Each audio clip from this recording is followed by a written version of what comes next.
नमस्कार, मैं हूं एडवोकेट जितेंद्र दलाल और आप देख रहे हैं मेरा YouTube channel the legal aid.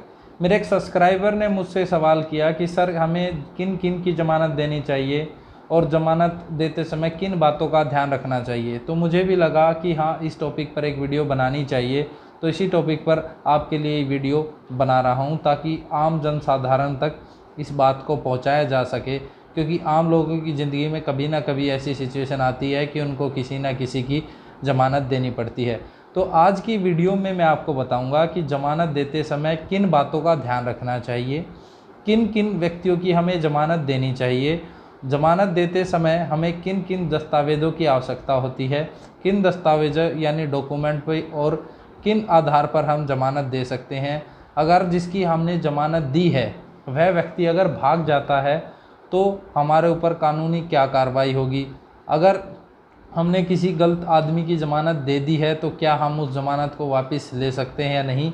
इस वीडियो में इन सभी बातों पर चर्चा करेंगे। देखिए, सबसे पहले आपको ध्यान रखना चाहिए जिसकी आप ज़मानत दे रहे हैं आप उसके जान पहचान वाले होने चाहिए, आप उसको अच्छी तरह से जानते होने चाहिए और वह व्यक्ति किसी क्रिमिनल प्रवृत्ति का ना होना चाहिए, कि वह हैबिचुअल क्रिमिनल नहीं होना चाहिए कि वह कोई क्राइम करे फिर उसमें फंस जाए या उसकी ज़मानत दे और जैसे ही वो बाहर आए वह भाग जाए। आप किसी अच्छे आदमी की ज़मानत दें जिसे आप जानते हैं, या वह किसी गलत तरीके से किसी केस में फंस गया है, उसे बचाने के लिए आप उसकी ज़मानत दें। अगर कोई ऐसी प्रवृत्ति का है कि वह क्राइम कर रहा है और भाग जा रहा है, आपको ऐसा संदेह है, तो उसकी आप ज़मानत ना दें।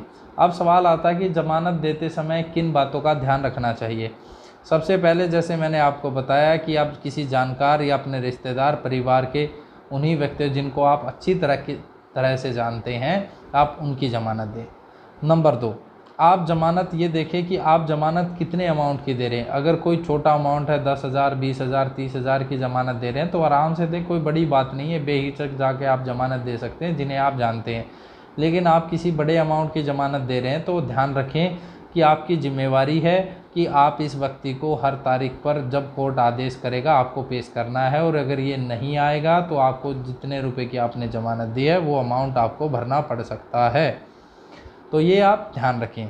इसके बाद एक सवाल आता है कि आपने अगर किसी अनजाने में किसी गलत आदमी की ज़मानत दे दी है तो क्या आप उस ज़मानत को वापस ले सकते हैं।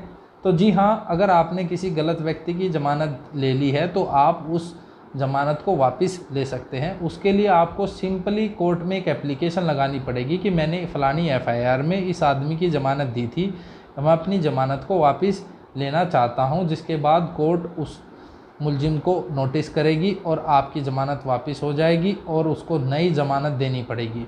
इस प्रकार आपकी ज़मानत वापस हो जाएगी। अब एक सवाल आता है कि ज़मानत में हम क्या क्या दे सकते हैं। देखिए, रजिस्टर्ड डॉक्यूमेंट आपको देना होगा, जैसे कि आरसी है, अगर आपका कोई व्हीकल है उसकी आरसी पर आप ज़मानत दे सकते हैं। आपका कोई प्लॉट है उसकी रजिस्ट्री है उस पर आप ज़मानत दे सकते हैं। आपके पास कोई ज़मीन है जिसकी फ़र्ज़ जमाबंदी है, इंतकाल है, आप उसके ऊपर ज़मानत दे सकते हैं।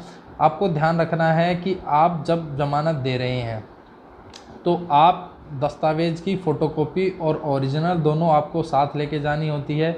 इसके साथ आपको आधार कार्ड लेके जाना होता है, एक पासपोर्ट साइज़ फ़ोटो लेके जाना होता है। कुछ ऐसी कोर्टें होती हैं जहाँ पे डिजिटली आपका फ़ोटो लिया जाता है, और आपका जो कुछ ऐसी अदालतें हैं जहाँ पर आपका पासपोर्ट साइज़ फ़ोटो ही आपको लगाना होता है, उसी से आपका काम चल जाता है। आपके मन में सवाल आ रहा होगा कि आपने किसी गलत ऐसे व्यक्ति की ज़मानत दे दी है जो ज़मानत लेने के बाद भाग गया है, तो आपकी क्या जिम्मेवारी है।